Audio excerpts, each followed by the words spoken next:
So today I'm going to give you 2 tips why you need to be using Google Analytics.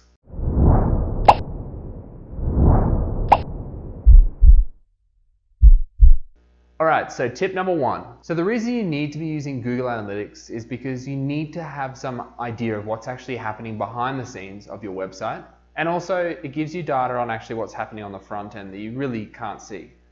So tip number 1 is to make sure that you have it set up and you're keeping an eye on your bounce rate. So what is a bounce rate? A bounce rate is when someone comes to a page on your website, and it depends how long they actually stay on your site on that specific page and then when they leave. So that calculates a bounce rate. So let's say it's somewhere between 20 to 30 seconds. They haven't actually done anything else but view the site. So it gives you an idea of that if you're having a really low bounce rate, it means that there's not any engaging content on your website. So this analytics gives you some information back so you can actually then make some changes to that page. But the analytics will give you data behind which pages are working and which pages are not. A lot of the time with a bounce rate, you'll want to have a landing page set up so it doesn't actually affect your website.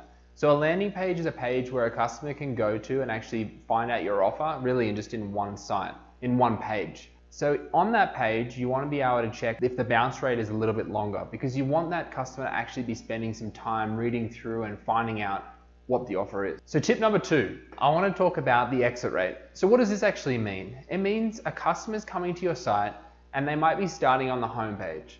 And then they might go on to find out a little bit more about your business and they go to the about page. And then finally, they jump onto the contact page, but then they exit. So with this data, you can actually find out what your users are doing while they're navigating through your website. So it could be that you're an e-commerce store and you're finding that a lot of customers are actually coming to your homepage and then going to purchase a product and put it in their cart. But when they get to the checkout page, they're just leaving. So you can see that there's actually a trend of possibly some fixes or some issues on your site that you can then correct. Depending on what kind of website you have, maybe you're selling something online or maybe you're a service business that you just want customers to come in and book an appointment with you. So let's use 2 examples.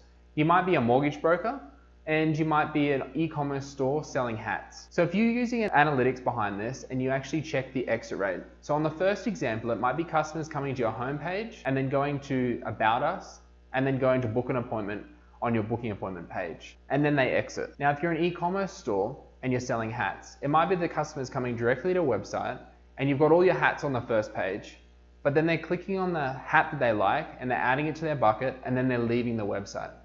This is giving you analytics behind maybe parts of your site that you can actually improve. So thank you so much for watching. If you want to keep on top of our weekly topics, please subscribe and also remember to share with your friends. And if you have any questions, put them in the comments below and we'll get back to you.